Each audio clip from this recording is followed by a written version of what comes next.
diluncurkan. Selain Masya ya pastinya ya. Dan sejauh ini baru Lutfi yang terlihat ya, Yap. berarti. Kalau kita berkaca tetap Akito. Yap. Dan jangan lupain Luoy-nya Sans juga tuh. Kalau Luoy udah ada di tangan Onyx, itu strategi Onyx tuh makin banyak pak. Tiba-tiba ada Kaji Jungle lagi nanti mungkin. Kaji Jungle sejauh ini masih di playoff masih 100 ya? 100% ya. 100 ya. Iya, jadi Luoy-nya Sans kan kita tahu hero yang power lah dia gitu. Jadi mungkin bisa dipercepat juga buat dinaik sama RRQ Luoy-nya. Cuman ini ya, balik lagi. Sejauh ini, apabila melawan RRQ nih, beberapa tim itu nggak bakal nge-ban ke arah Fanny. Iya, ya Fanny benar-benar selalu dilepas ya, kecuali nih ya, RRQ nggak akan nge-ban Fanny kalau mereka tahu lawannya memang nggak ada Fanny-nya. Iya. Contoh kemarin mungkin ya. Cuman masalahnya sekarang, Kairi. kan Kairi. Betul, ya mau nggak mau respect band dulu ya. Ya walaupun Cascade sendiri yang bilang ya kalau misalkan Fanny di MPL ID itu cuma dongeng. Tapi ya Kairi, it's a different level Wow, anyway. tapi lihat di luar. Wow, halo festival. Rame banget. Gokil. Dan ini masih game yang pertama anyway. Ya, tasnya Sutujin dilepas. Biasanya di ban terus kan. Ketika match terakhir kemarin, Luoyi di first pick sama RRQ, dia dinaik pick pak. Oke. Kalau Loyi-nya memang di deny pick, Lucas masih ada. Dan masih setuju ada. memang Lucas ini cukup powerful ya di tangan Sutujin juga. Tapi banyak sih sebenarnya untuk hero-hero Kairi sendiri yang kita selalu melihat. Dia ini orang yang cukup fleksibel untuk memainkan apapun. Baxia ini masih ada loh sebenarnya. Ya, Baxia bisa dibawakan sebenarnya. Iya. Dan draftnya jadi lebih banyak variabelnya kalau mau Baxia ya. Iya Pak. Oh tapi kali ya dulu, hero-hero yang lebih melakukan banyak movement ya. Nah, cuman masalahnya balik lagi di Indonesia nih ataupun dari regional kita, ini masih sering loh ada sindrom Kalea diambil tapi nggak ada pola damage-nya, Prof. Ini sebenarnya apa yang dipikirkan oleh tim, Prof? Mereka emang pengen buka tim fight duluan dibandingkan nanti musuhnya yang bakal setup 5 duluan. Karena biasanya kalau misalkan lawan hero-hero pick off, apalagi kalau misalkan menang laning, biasanya kan pasti musuh bakal geraknya 4-1 atau 3-2. Oke. Mereka bakal nge-clear lane jauh dulu. Nah, ketika ada yang muncul di laning jauh, yang kelihatan di depan kita itu yang bakal diculik. Nah, cuman masalahnya kan dengan kelihatan pada pola damage mungkin ya. Ini kan ngaruhnya gede banget juga ya, Mawe. Ya sangat gede sekali. Makanya kita bisa biasanya melihat yang Kalea ini paling oke nih kalau gold laner Beatrix kan. Mid lanernya bisa Parsia. Parsia biasanya nih. Betul. Dan Parsia sebenarnya bisa terbuka nih kalau mau diambil sekarang. Oh, sorry di ban. Dan jangan lupain power early game dari Kalea juga kan. Om kayak Kalea di early game itu ada pasifnya yang kuat ngasih heal ke temen pak. Yap. Iya juga power crowd controlnya juga yang begitu besar di early game gitu. Itu juga mungkin salah satu faktor Kalea tuh kenapa sering banget di pick gitu. Mungkin komboan sari gitu juga bisa. Dan sebenarnya kalau kita melihat Kalea nih ya, dia itu akan membuat kita sustain waktu kita lagi menang team fight. Betul. Kan kalau kita mengul nanti kita nge-heal juga. Betul. Gak melulu soal harus pukul ke minion. Nah sekarang nih terlihat Baxia nih. Romer, jungler, EXP. XP. Ada Aku- 3. Aku jungler, XP. aku jungler. kamu jungler, Bro. Aku Romer. Romer. Romer 1, jungler 1. Koshiko, Di aku rasa Romer juga sih. Romer juga. Romer juga. Tapi EXP bisa sih. Karena EXP dia level 2, enak banget tuh. Iya, Untuk mobilitas dari Baxia itu sendiri. Dia satu wave datang buat di EXP, Yap. langsung nge-backup itu di Lipo Wanderer. Jadi menang jumlah otomatis kan, kuantitasnya ada tuh. Oke. Buat tim yang pegang Baxia. Mobilitasnya cepat berarti ya Om, ya? Mobilitas cepat, terus juga hemat kan, lebih hemat dari pembelian Glowing Man. Betul, dan Onyx walaupun mereka menang melawan Nishinshin waktu di game yang keempat kemarin di final upper bracket, Wah. tapi bukan berarti ketika RRQ-nya keluarin strat yang lebih sempurna, mereka tidak ke-ban karena Nishinshin-nya. Jadi mereka udah sadar, inilah dia upper bracket advantage. Jadi tentunya dengan ya permainan yang lebih banyak, strat yang keluar lebih banyak juga dari RRQ. Ya. Menarik sih, banyak Shin. Sebenarnya beberapa assassin itu masih ada kan. Dari 3 awal ini deh dan juga band yang sudah dilakukan. Ada sesuatu yang berbeda gak ini dari draft ataupun band yang biasanya? Lebih ke Atau masih biasa dulu nih? Karena ini Masih masih sih. game yang pertama. Ya masih biasa sih. Apalagi Onyx ya, Onyx itu selalu menjadi tim yang benar-benar bisa mengotak-atik dari segi draftnya, apalagi mereka di second pick. Dan ingat mereka dari upper bracket mereka bisa memilih untuk game pertama dan mereka memilih second pick tadi. ya, lebih fleksibel ya dengan last Lebih pick-nya. fleksibel. Dan Dengan mereka kayak emang lebih suka seperti itu, Pak. Iya, kayak ngagetin aja nanti terakhir kan. Karena ada cheese pick kan. Ya. Kalau misalkan second pick itu dia last picknya tuh terakhir, satu pick terakhir kayak kemarin contoh Kaja itu yang bikin semua orang Oke. kaget. Dan sekarang Ciko, ini kita mau tanya dari sudut pandang coach nih. Sekarang mungkin dari hero-hero yang dibilang OP ataupun yang emang on meta nih banyak banget gitu loh. Betul. Dari RRQ sendiri lebih enak first apa second sekarang? Sebenarnya karena hero OP-nya itu kan banyak, dia bisa di trade, jadi lebih enak second loh, Pak Pulung. Jadi kita bisa ada surprise pick. kalau Surprise. second. Balik lagi dan Vexana Oke, beserta Terisla Joy. Wow. Ya, Deflex Itu ya. Baxiannya Rom. Bakia Bakia Romer Romer, ya benar. iya. Dan ini adalah salah satu kesukaan juga buat RRQ sebenarnya Joy. Yang sebenarnya agak ditinggalkan dengan tim lain, tapi ini tetap menjadi intisari untuk gameplay dari RRQ. Wah, ini menarik sih karena kayak force Onyx buat pakai hero-hero yang mungkin punya damage ya buat Kairi-nya. Dan kalau misalkan yang dilihat untuk punya damage kayaknya paling mentok Alpha. Karena linknya juga ada di ban, Heavennya juga ada di ban. Ini Vexana dia Wah. juga. Oh, Lancelot. The old classic Kairi ya. Oke, ini dia deretan hero yang memang sudah diamankan. Sangat-sangat kaget juga mungkin kita melihat Vexana dan Lancelot. Jadi langsung saja di Hour Caster bakar semuanya.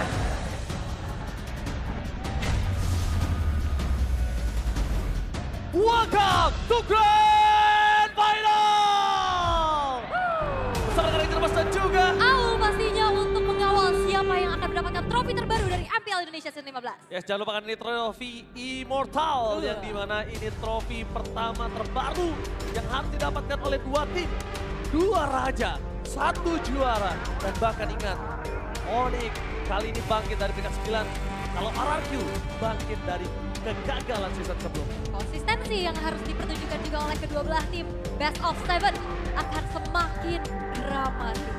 Bukan hanya dramatis, kita tidak mungkin menunggu adanya match cepat, tapi kita pasti menunggu adanya match keras. Betul? Part 3, apakah akan terjadi? Harusnya kita akan lihat bersama-sama karena Land of Dawn sudah menanti kita untuk membuka game yang pertama. Dua raja, satu juara. MPL Velodrome, mana tepuk tangannya? Let's go to the lane knockdown. Wah, fight grand final memang selalu membuat merinding tentunya. Tapi di arah tengah sudah terlihat bagaimana agresivitas dari Suns yang memberikan poke damage terhadap Rin sehingga setengah dari full HP-nya sudah harus tergerus. Sementara itu Wonder dan River sudah mulai dikuasai juga oleh Onyx. Dan ini dia keuntungan Keyboy dengan Kalea. Dengan kondisi dia bisa melakukan cover atau blood manusia terhadap Suns. Dan yang belumnya, Waduh, kalau kita lihat ini Kairi bakal coba untuk di-poke dulu ya. oh Kairi jangan sampai terbakar. Satu poin kill bisa didapatkan. Retribution bahkan harus dikeluarkan. Zoning out udah mulai terjadi. 4 pemain dari Team Onyx melakukan cover. Ketimbang Kairi harus kehilangan turtle pertama mereka. Iya rugi banget pastinya ya. Tapi so far so good untuk keduanya. Tabrakan dari Setsujun juga udah mulai coba untuk mengganggu. Keyboy tapi belum punya Tsunami Slam itu tidak mungkin cukup untuk dia melakukan team fight. Reset adalah sebuah jawaban atas hampir kehilangan Kairi. Ngeri banget ya kayak ngelihat sama-sama nyebrang juga ke area jungle-nya. Seperti biasa kalau kita ngintip juga, wah Idok. Tapi Idok, walaupun sekalipun di commit, dia butuh damage tambahan. Karena satu hal yang mungkin belum dikeluarkan sama Idok adalah Revitalize dan itu sangat dibutuhkan untuk di turtle ini. Benar, penting banget ya pastinya. Gimana caranya bisa memenangkan setup terutama RRQ bisa menggunakan adanya efek sisi yang besar dari Dairen juga untuk bisa mengganggu nantinya dan membantu ke area setupnya. Dairen bisa melakukan stand up menuju ke Vincent mencari level 4 terlebih dahulu. Dimana mereka berada dan Sojin langsung membuat Sunflake yang mundur ke belakang. Tapi stand up menuju ke arah Turtle belum mereka miliki. K-Boy memberikan vision untuk 3 pemain dari tim RRQ. Meskipun begitu, ingat ini berada di level 3 untuk Real. Ya, dan ini informasi mahal juga. Saatnya nggak ada flicker. Bisa aja ditabrak. My dan malah ada God, lihat kontak. Kairi mencoba untuk datang tapi ditutup oleh Sword Tyrant. Dengan pertama execution-nya cancel. Tampaknya Retribution yang on point. Berasal di tangan dari seorang Riz. Ternyata Retribution-nya base. Membuat tim RRQ hampir saja kehilangan satu mereka yang pertama. Flicker dari Keyboy menyelamatkan dirinya dan zoning out dari Tyrant. Membuat Kairi terhenti pergerakannya. Real, itu dia penalty zone. Yang langsung connect ke arah Kairi 2 kali dia ancang-ancang. Mau Phantom Execution, cuman bayangannya aja. Cuma, Gak jadi. Dua gitu. kali ya. Mau maju gak bisa dan kita dia tugas yang bagus banget untuk bagaimana EXP laner. Sebagai frontliner, sebagai yang nge-zoning juga dan akhirnya menjadi sebuah keuntungan untuk RRQ. Mereka bisa secure ke arah dari turtle yang pertama. Oke, secure ke arah Turtle tapi bukan berarti mereka bisa mendapatkan kemenangan. Tapi ini dia dengan dua-duanya pesawat. Ya kan, dua-duanya tapi lihat di depan sana. Dengan adanya Onyx sebagai 3 prediksi dan RRQ 1 bukan tanpa alasan, memang Onyx too strong. Onyx bangkit dan bahkan Real di depan sana bersama dipaksa menuju ke arah belakang. Para masukan dari tim Onyx hampir saja mendapatkan tapi Tsunami Slam for nothing. Purify save day for this time. Yep. Membuat Onyx kehilangan Tsunami Slam. Tapi informasi yang sering kita dapatkan adalah satu orang yang berani ngeluarin Tsunami Slam untuk trigger Purify itu Baloyski. Baloyski dan sekarang Keyboy. Keyboy. Keyboy, tapi ya informasi Purify itu tadi memang stroke, tapi Lutfi. Tony langsung lalu sakit dari sang Giant bakal Lutfi akan membuat oh my god, Tyron! Berhasil menutup jalan dari Kairi itu langsung lebih dalam lagi dan membuat Marcus ke tim Mararkyu. Berhasil steal, terhadap Part of Buff. Dan lihat itu dia, turret travel dari Breeze. Berhasil melakukan rotasi dengan sangat cepat membuat para pasukan dari tim Onyx mereka kehilangan jungle-nya. Ya, early yang cukup baik dari RRQ, mereka dapetin banyak banget keuntungan. Dan komit yang dilakukan oleh Onyx untuk menuju ke arah Rins ternyata belum menjadi trade dan setujin. Hati-hati. Masuk ke arah down dia top lane. Ingat ini Savero. The rookie monster from Onyx. Savero. Pernah 1 lawan 4 Savero menggetarkan playoff Jakarta International Velodrome. Jangan lupakan, ini Savero sekali lagi. Didikan Paman W. Paman W, benar. Uncle W ya. Alright, tapi turtle yang kedua sekarang sudah muncul juga. Belum ada inisiasi berlebih lagi yang ingin dilakukan oleh kedua belah tim. Sembari menjalankan tugasnya masing-masing dan ya, dengan menuju menit yang kelima. Pertukaran lane sudah dilakukan juga oleh Toy yang bergerak ke arah bawah sebagai... Oh my god, Tsunami Slam, no following up damage, tapi juga Kairi. Lagi gaming yang berhasil mendapatkan risk. Membuat para pasukan dari tim Onyx berhasil mendapatkan satu momen kill. Tapi jangan lupakan, Kairi harus menuju ke arah belakang. Savero is coming. This is Savero, the rookie monster from Onyx. Berhasil mengusir, walaupun bukan point kill. Oke, Sujin mencoba untuk masuk lagi tapi tidak akan ada inisiasi berlebih yang ingin dilakukan oleh RRQ. Selagi mereka juga kekurangan dari segi kuota. Really? Mereka berani masuk dan jangan. Itu dia Kairi. Salah satu the power of jungler yang dimiliki dari Onyx. Bisa dibilang sempat menjadi number 1 jungler on the world. Aha. Tidak bisa dibungkiri dengan Lancelotnya, jujur. Kairi Lancelot. Ini benar-benar salah satu rindu yang gua tunggu banget untuk seorang caster melihat Kairi dengan Lancelotnya. Diobatin ya. Diobatin ya. banget. Karena dari kemarin kita ngeliat unique pick-nya bahkan kan ke Julian ya kalau mau main Assassin juga. Tapi sekarang Lancelot kembali muncul. Walaupun memang keuntungan masih dipegang sama RRQ ya, tapi udah mulai coba untuk dikejar lagi oleh Onyx dengan dapatnya turtle kedua juga tadi. Sementara dari itemization-nya dari kedua belah mid laner sama-sama dengan adanya glowing one mencoba untuk menutup atau mempersempit lagi adanya efek lifesteal, efek heal juga terutama untuk Alea yang cukup penting karena emang healnya gak terlalu gede. Tapi lumayan banget kerasa untuk bisa menjawab jangka panjang. Dengan kehilangan 1.500 gold, sadar gak? Apa tuh? RRQ harusnya lebih aware. Mereka memang unggul, tapi lihat gimana cara Onyx nge-handle laning mereka. Bahkan 1.500 gold ini sangat tidak ada artinya untuk para pasukan dari tim Onyx. Gold is just number. Yap, tapi... Lihat, invasinya nggak terlalu menyeramkan untuk 1.500 gold di early. Iya ya, masih agak coba untuk sedikit menahan juga, nggak mau yang terlalu agresif. Tapi RRQ mereka punya keuntungan yang cukup banyak dari segi draft yang mereka bawakan. Macro play. Louis dan juga Moskov ini bakal jadi PR nantinya. Apalagi kalau misalkan Onyx dalam keadaan yang tertekan. Lane jauh ini bakal susah banget pastinya nantinya untuk dikontrol. Oke, problem utama yang dimiliki dari Onyx adalah mereka jangan sampai termakan dengan delay waktu yang diberikan oleh RRQ untuk Toy. Toy diberikan delay waktu yang sangat banyak untuk membawa game ini menuju ke mid to the late game. Minimal banget ada di late game. Karena itu Toy baru bisa untuk teamfight. Karena dari tadi early game, Toy. Dan teorinya kalau kita ngelihat ya, RRQ kan menjalankan match lebih banyak ya. Karena kan mereka sempat turun juga ke lower bracket. Yes. Dan mereka belajar banyak banget nih. Terlihat bagaimana mereka mengontrol sekali dari hype yang dibawa walaupun unggul, tapi agak sedikit ketahan jadinya. Betul Jadi banget. bisa jadi plus dan minus soalnya. Betul banget. Lihat menuju ke arah Turtle. Arah pasukan dari Team Onyx telah memberikan vision yang sangat jelas. Mencoba untuk melakukan sedikit delay supaya Kairi bisa mendapatkan para pembuat terlebih dahulu. Bahkan Savero sampai turun gunung untuk membantu team fight. Didok ditutup jalan untuk bisa maju. Tapi sebenarnya masalah utama mereka ada di Dairen. Jangan sampai Dairen melakukan zoning out. Kairi masih mencoba bisa ke arah Turtle. Dan Turtle yang kedua dapat jalan oleh pasukan dari Team Onyx. Luti masuk terlalu dalam. Jangan sampai Luti mengeluarkan flickernya untuk defensif. Dan didapat sana. Para pasukan dari Team Onyx mencoba dibalikan kembali ke depannya Tsunami Slam. Keyboy! Right at the moment. Berhasil mendapatkan satu momen transfer Sujin. Tapi Sujin ter-take down. Membuat para pasukan dari Team Onyx mereka mendapatkan 2 poin kill yang sangat mahal. Itu dia Kairi dengan Lancelotnya. Dapat bersih-bersih. One last hit dan Kairi bermain dengan puncher and following up from Keyboy. Merubah skalanya. Untung total untuk Onyx. Oke, dan walaupun memang agak ke-distract sedikit ya dengan adanya dorongan dari Toy itu sendiri. Tapi team fight 5 versus 5. Onyx sangat-sangat kuat dengan banyaknya sisi yang mereka bawakan. Dan sabarnya juga Keyboy membuka Tsunami Slam. Terpancing untuk Sujin untuk bisa menumbangkan Lutfi. right in the moment. Tapi ragu banget untuk tim RRQ untuk bisa melakukan kontes. Maju-maju atau mundur-mundur hingga daerah dengan tidak ada penalty zone yang keluar tadi. Ketahan ya. Ketahan, dia tidak bisa mengeluarkan. Dan kondisi di sana kita tahu Kiboy memiliki tsunami slam. Jadi Sutsujin itu melakukan kesalahan yang cukup fatal kalau saya bilang. Alright. Dengan modal ya, dengan satu War X. Mengejar Kairi, yakin dari 1000 orang dan Kairi penalty zone for nothing.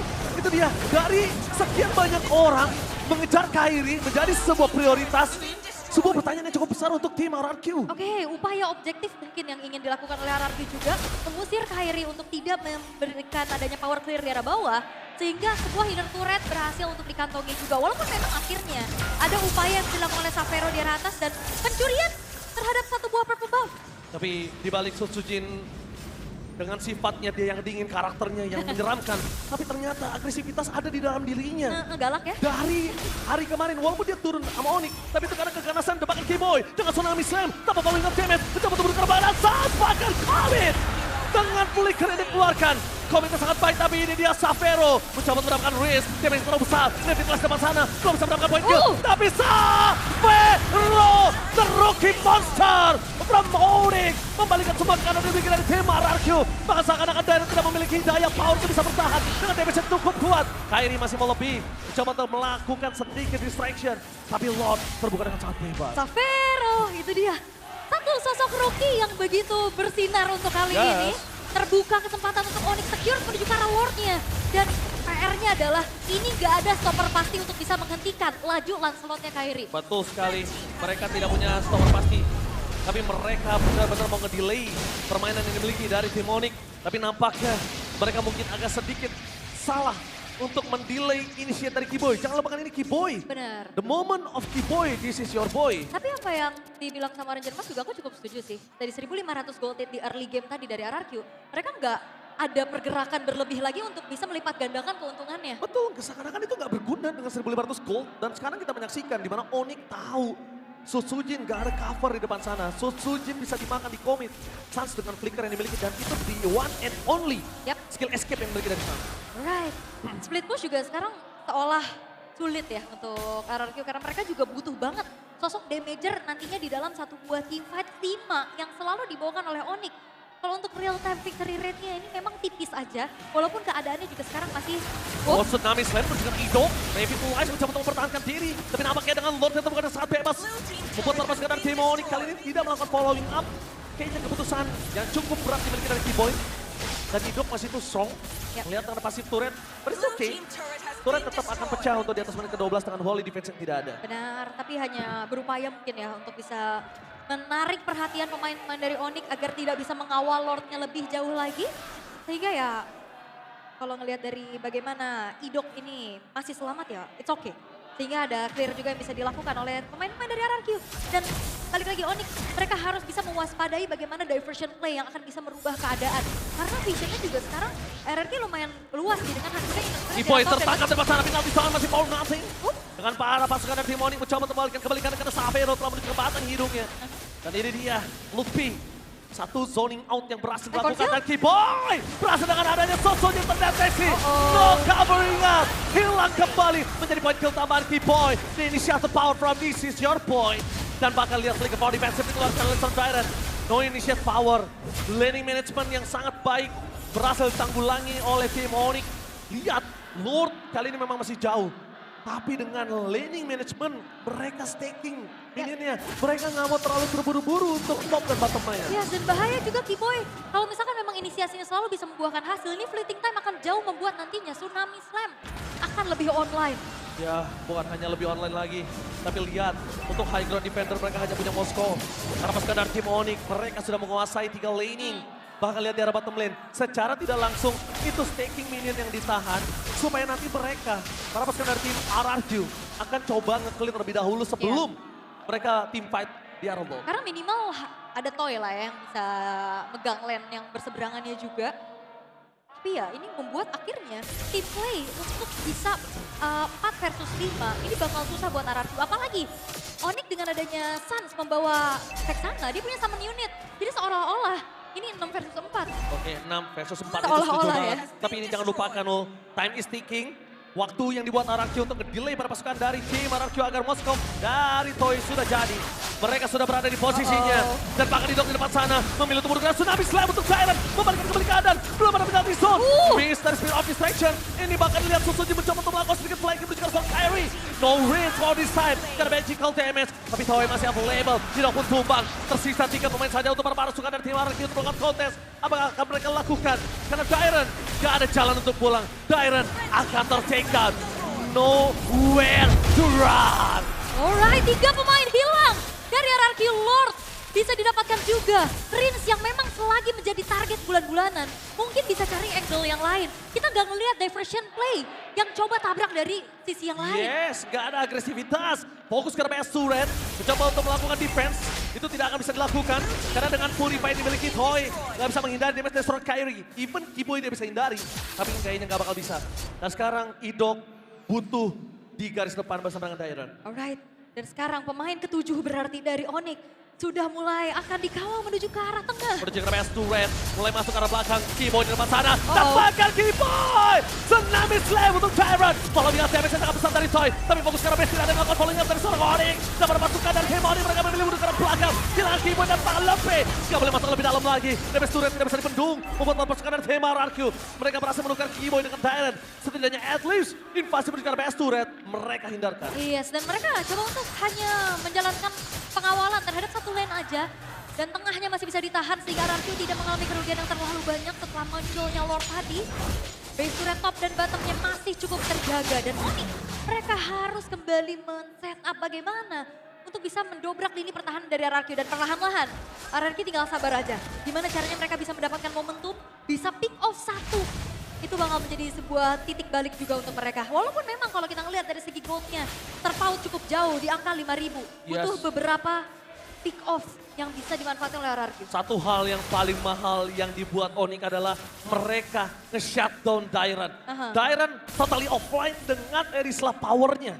Totally offline. Karena gak ngelihat sama sekali penalty zone yang on point. Benar, karena Dairon juga satu-satunya mungkin ya yang bisa bener-bener nge-lock Kyrie. Kayak tadi kita lihat di Turtle 1 kan, itu Kyrie-nya susah banget buat cash kill. Idok, lihat target belakang mereka, yaitu Toy dan Kyrie. Bahkan dengan retribution-nya berhasil didapatkan. Dan saat follow-nya damage, fokus menuju ke depan termasukkan dari tim RRQ. Belum ada yang berani melakukan follow-nya damage. Karena damage yang mereka miliki cuma dari Toy. Reed sekalipun gak bisa berbuat banyak. Tapi lihat, dengan adanya surprise tambah ada Kiboy! Menutup jalan para pasukan dari tim Onyx. Dengan Tsunami Slam yang dibuat membuat para pasukan dari tim RRQ kehilangan range. Ternyata flanking gamingnya gagal. Toy free hit dari belakang. Target utama mereka. Savero lihat target utamanya. Toy versus Savero. Gak ada jalan untuk pulang. Dan ter-take down. One last man standing. Oleh Sosojin dan Nene Bancana. Alright. Dan kali ini hanya menyusahkan Susujin. Apakah mampu untuk bisa bertahan? Gak akan mampu. Pester bukan yang sangat bebas. Susujin gak ada jawaban untuk bisa melakukan defense. Dan Sang Raja Langit. Take the game one. Satu kesempatan diversion yang ternyata terbaca.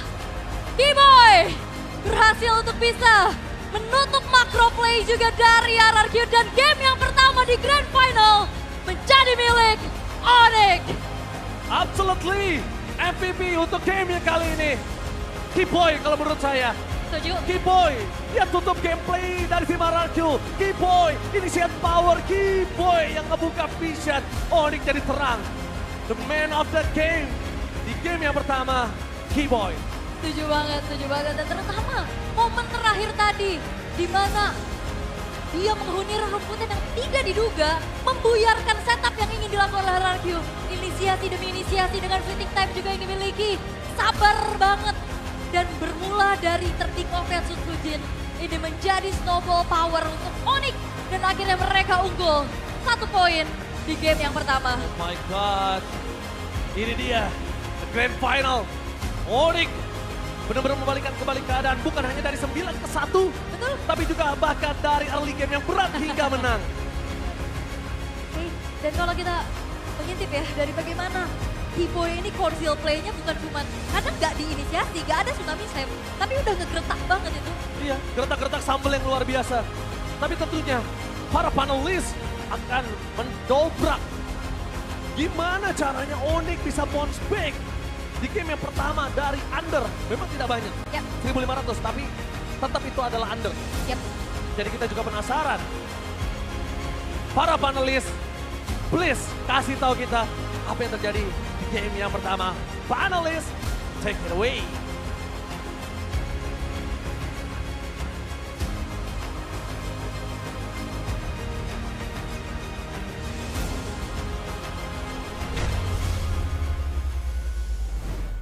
Yap, itu dia game yang pertama. Tertinggal bukan berarti kalah. Yap. Malah ngebalikin sehabis-habisnya. Ya luar biasa ya buat Onyx sendiri, mereka tim play-nya sih bisa dibilang tingkat kesabarannya. Tingkat yang paling penting adalah bagaimana cara mereka mempunish adanya over extend yang dibuat dengan RRQ tadi. Over yang dibikin sama RRQ Yap. sendiri. Anyway, kalau kita ngomongin draft, tadi mungkin aku sama Koshiko sempat setuju kayak Lancelotnya sebenarnya lumayan susah buat main. Tapi buat ngedamage bisa. Dan emang tugasnya bukan jadi eksekutor, tapi emang kebetulan di sini poin terpentingnya adalah dia nge-punish apa yang dilakukan sama Setsujin ketika dia mengejar ke arah dari loot pick. Dari situlah awal mulanya. Cuman masalahnya tadi kalau emang dilihat dari Lancelotnya emang eksekutor jadi ya, Bro? Ya, cuma buat ngedamage aja, only ngedamage. Bukan tentang eksekutornya, tapi ngedamage only. Kayak dia ngeluarin damage, tumbang itu urusan belakang gitu. Karena masih ada Savero, karena masih ada Sans yang bisa ngedamage. Nah tadi bener-bener sampai ke Luye ini kejar sampai ke belakang dan wow, ini kah player of the game kita? Yap, seharusnya adalah MVP ya, player of the game. Di game yang pertama tadi, aksi-aksi dari Keyboy yang juga ini dia bisa ngebaca loh, ini mau kemana tadi diversionnya. Betul. Jadi memang gameplay Onyx ini menurut gua kayak one step ahead sih. One step ahead. Iya, jadi dari ketika objektif pun Moskopnya memang farming terus Papulung di game ini. Tapi ketika objektif mereka tuh nggak sempet Moskopnya tuh dikasih main dulu, nggak sempet mainin lane jauh atau apa. Dia udah Onyxnya udah ngegas duluan yang ada di objektif. Jadi Moskopnya juga kayak dia agak sedikit ragu gitu ketika dia mau split, wario udah terjadi ataupun juga kayak temennya udah ada yang mati duluan ketika di objektif kayak gitu. Berarti ada pattern waktu yang biasanya ini ditabrak habis-habisan ya? Kalau aku bilangnya gini sih, kayak objektif paling mahal itu emang kill. Karena dengan kill kita bisa dapetin turret gratis, kita bisa dapetin turtle lord gratis. Jadi yang diincar sama Onyx itu adalah ketika emang arahnya lagi nggak siap berlima.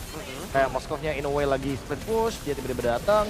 Tapi pas Moskovnya coba buat ambil turret, itu emang nggak dikasih sama Sans. Dan biasa Sans, dia selalu peka dengan map.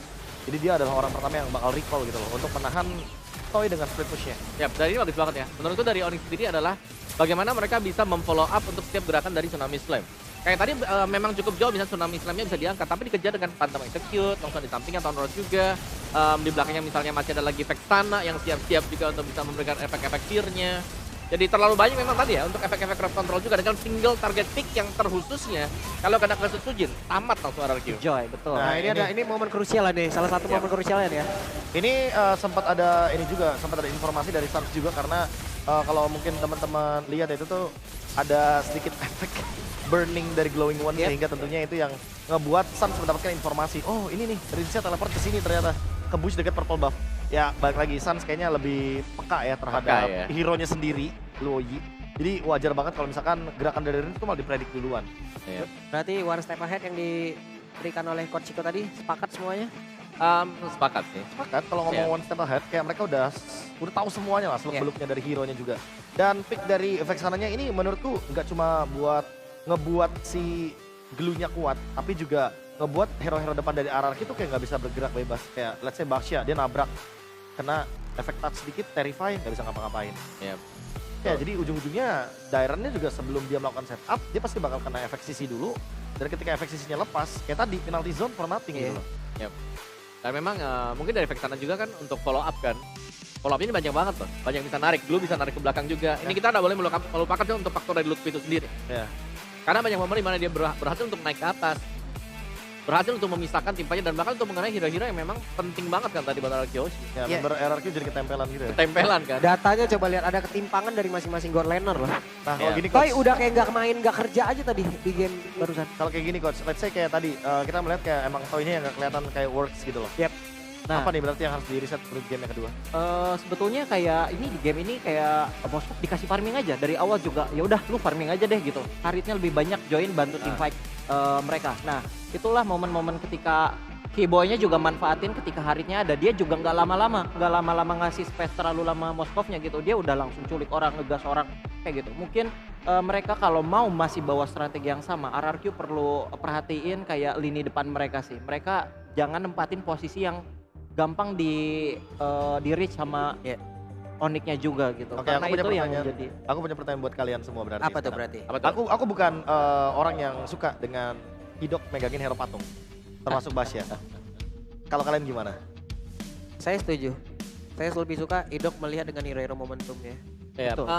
aku kurang lebih setuju sih juga ya, karena memang hero-hero badan ini biasanya ya dari idoknya sendiri nggak bisa setup aja, cuma bisa nahan-nahan aja. Dan bagusnya memang kalau RRQ tuh